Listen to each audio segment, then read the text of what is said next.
HALALYAM la YAHAWAH BAHASHAM YAHAWASHI BAHASHAM QADASH MASHANAKABAD la HASHALAYAM Mazikwanyam Shagre Millstone rule well and teach well. Shalom wa Barakiam al Habachayar. I don't want to know we're a part of that number. This is your brother and fellow servant Aria from the GMS Orlando camp. And I want to make a lesson. 3 precepts just going into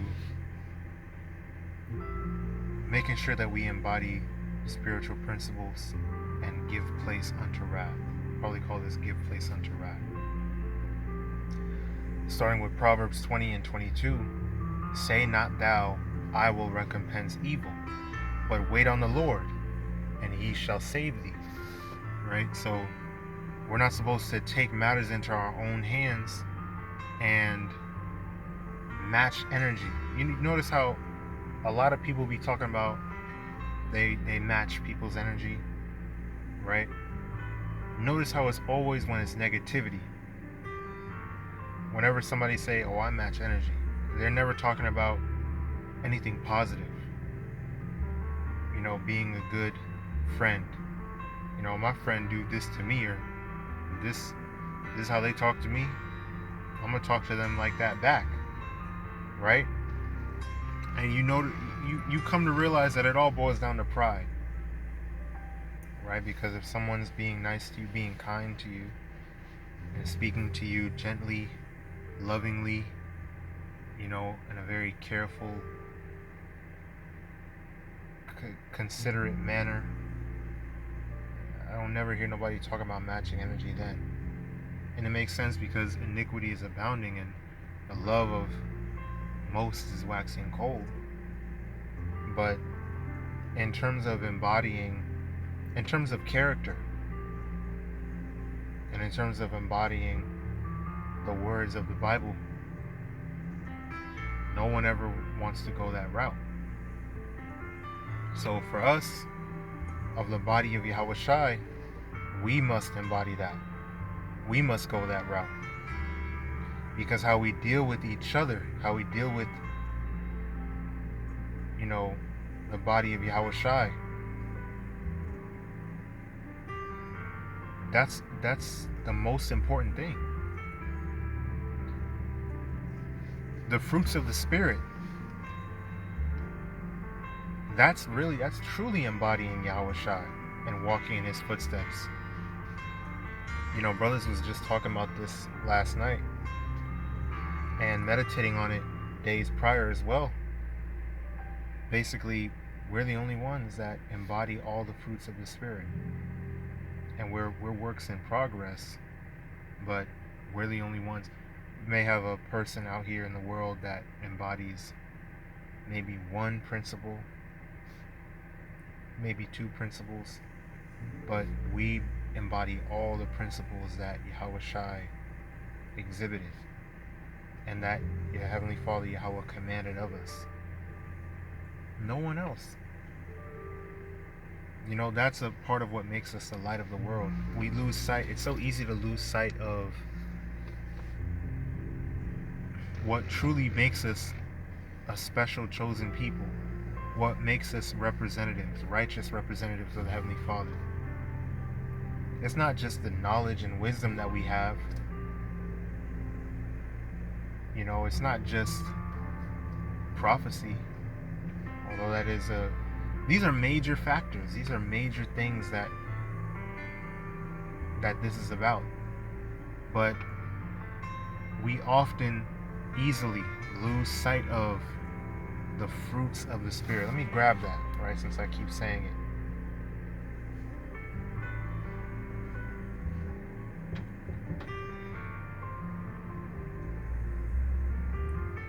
This is Galatians 5 and 22. But the fruit of the Spirit is love, joy, peace, long-suffering, gentleness, goodness, faith, meekness, and temperance. We are supposed to embody all of these principles, all of these fruits. Like I said, someone may be gentle. You might have somebody that is joyful, but everything else they fall short on.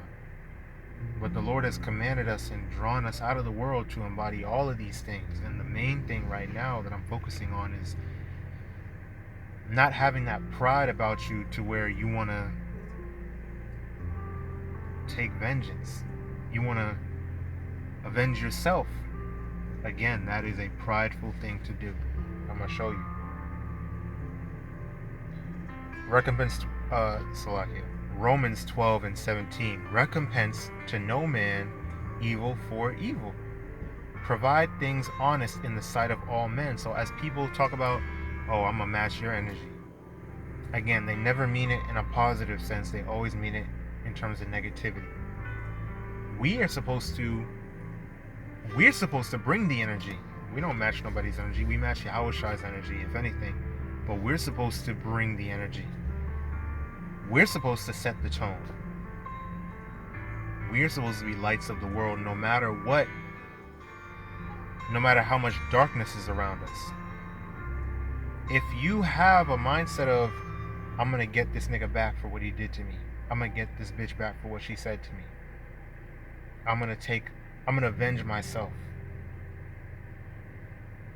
That's prideful. Number one, because you're taking matters into your own hands instead of humbling yourself and understanding the Lord is trying me. Everything, the Lord is doing it. Everything, the Lord is in control. So trust Him. There's something I can learn from this, or I need to be humble, be prudent, avoid conflict, right?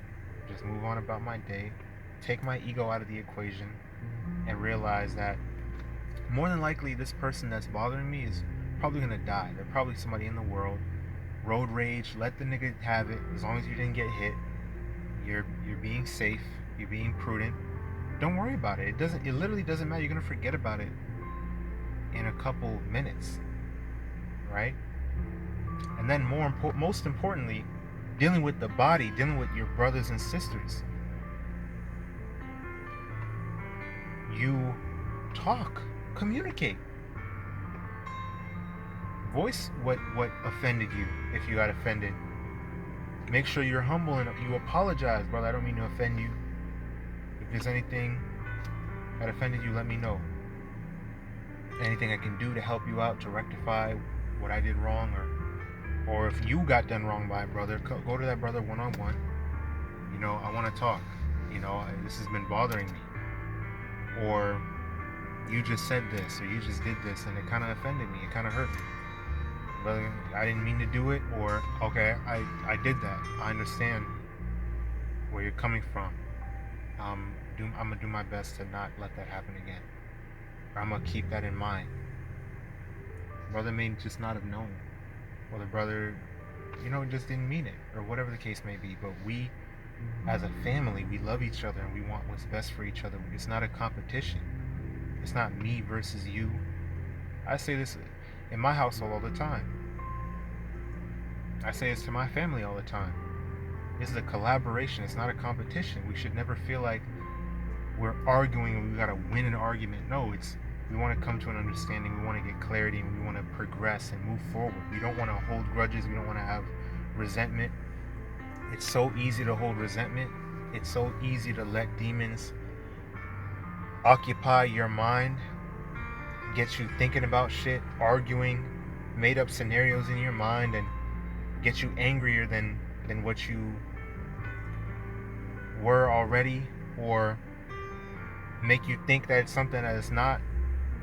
Now the whole time you're festering a hatred that if you would have just talked to the brother or talked to the sister, it would have been squashed and it would have been done. But again, that's pride, because you want to hold on to something like you right, like you just all right, and you don't got nothing to improve upon. Like they just deserve the worst. They just deserve for you to treat them like shit, or look down on them from now on. That's ridiculous. This is Sirach 28 and verse 1. He that revengeth, and you are taking vengeance even in your mind, the thoughts of foolishness is sin, by letting those demons fester and change your outlook on a brother. build up bitterness in you, build up resentment. That should be gone. You should not be holding no resentment for no brother.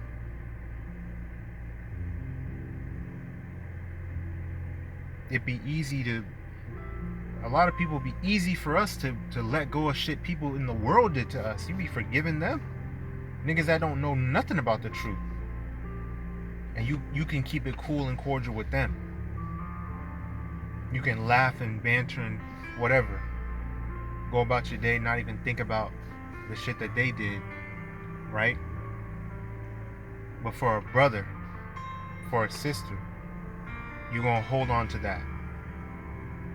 That's why the apostles and elders on down say, you know, somebody in the truth is worse, can be worse than a person in the world, man.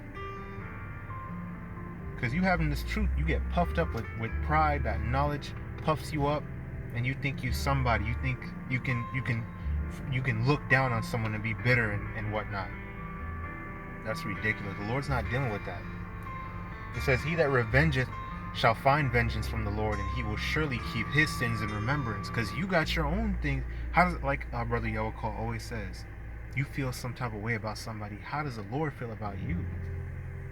How does the Lord feel about you? Forgive thy neighbor the hurt that he hath done unto thee. So shall thy sins also be forgiven when thou prayest. Because trust and believe, you definitely did something. We're all guilty. We have all fallen short. If not to that specific individual, to somebody else.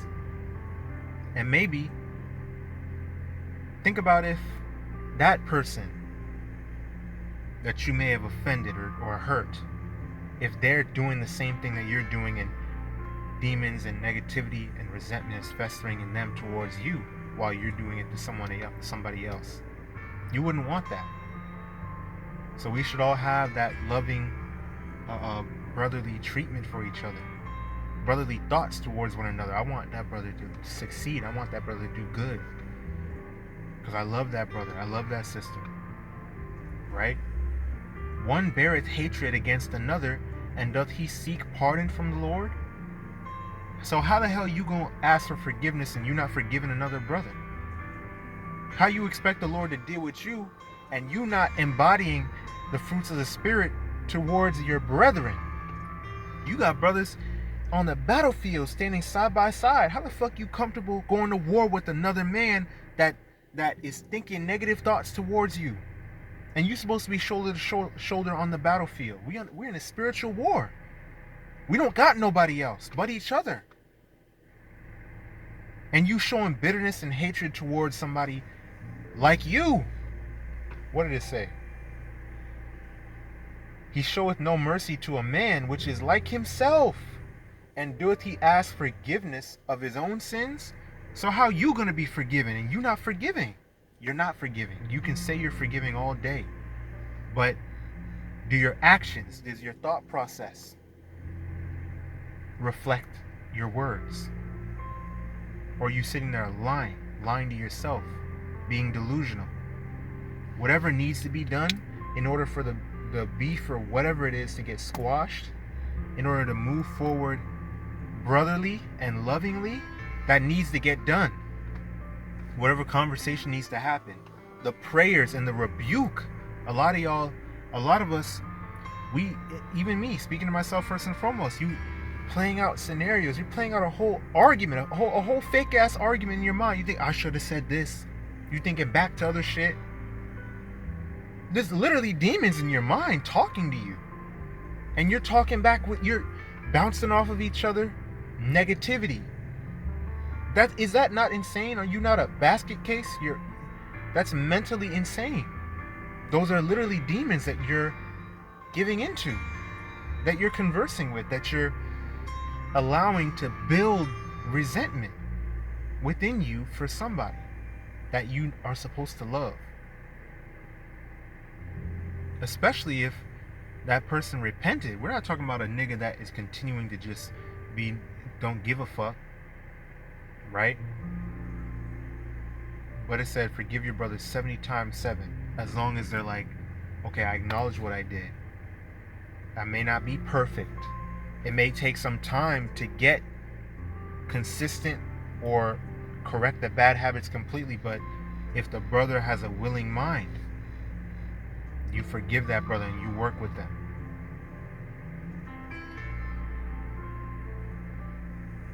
So we're not talking about somebody that is just stuck in their ways and stiff-necked. We're talking about we're all repenting. We're all doing our best.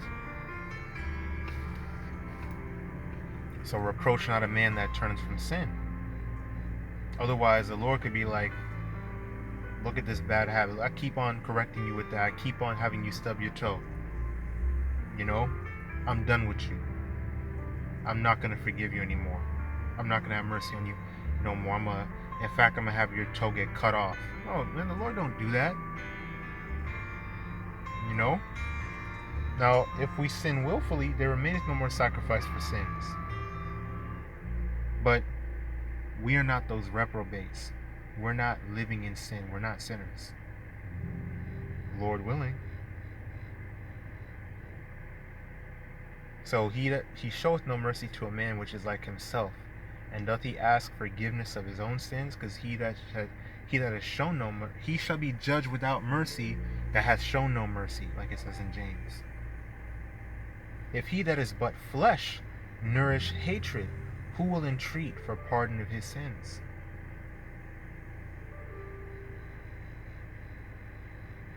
So, come on now, man. Back in Romans 12 and 17. Recompense to no man evil for evil.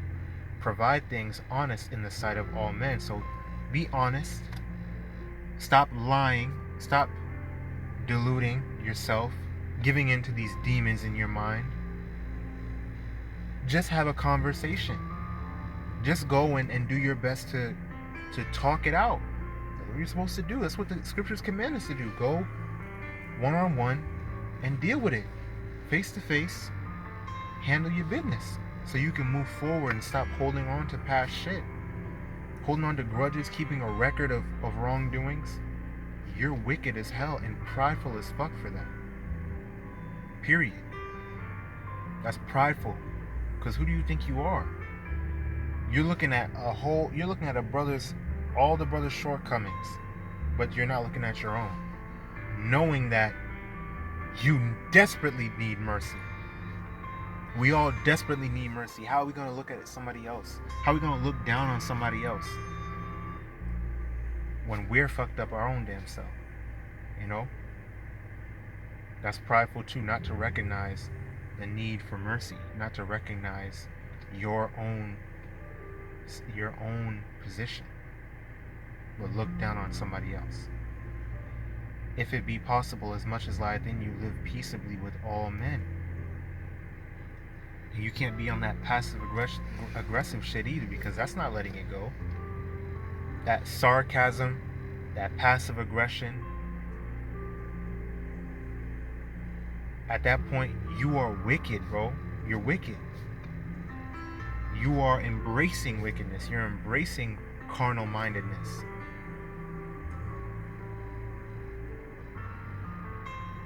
Dearly beloved, avenge not yourselves, but rather give place unto wrath. Give place unto wrath.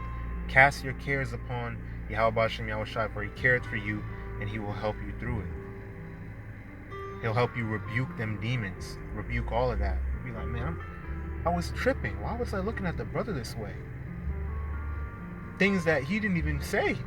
Things that he didn't even do. I'm playing out these scenarios. I'm playing out these fake arguments. And I'm just making myself angrier and resent them more. You have to rebuke that. You have to get over that. And realize we're all going for the same penny. We all just want to be saved. We all want mercy. We all need to love each other, man. The sincere YAHAWAH. For it is written, vengeance is mine, I will repay, saith the Lord.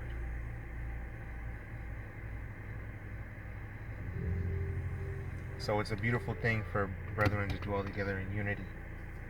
You know, and that goes for your family, your siblings, your spouse, you know, spouses, whatever.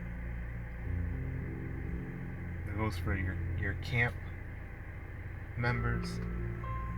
We all need to embody the fruits of the Spirit: gentleness, temperance, meekness, charity, joy, peace, love. All of these things, we have to embody that. It's one thing to know what's coming down the pipeline, to understand prophecy, Jacob's trouble, and it's another thing how you're carrying yourself as a part of the body of YAHAWASHI. And if you're a bad brother or a bad sister, you can forget about Jacob's trouble. You can forget about all this other stuff. You are not even part of the body, period. So these are things, character building, that we need to work on. So I pray this is edifying, exhorting and uplifting through the spirit and power of BAHASHAM YAHAWASHI, the BAHASHAM YAHAWASHI, YAHAWAH QADASH, bestowed upon me to bring out this lesson and push forth this word. Mashana kabad lahashalachiayam was a quaniam shall great millstone that we're willing to teach well. Shalom wa barakiam al habachayar. I don't want to much as I were part of that number. And blessings, honor, glory, and power be unto YAHAWAH YAHAWASHI, from yad wa la awalam, always and forever. Shalom.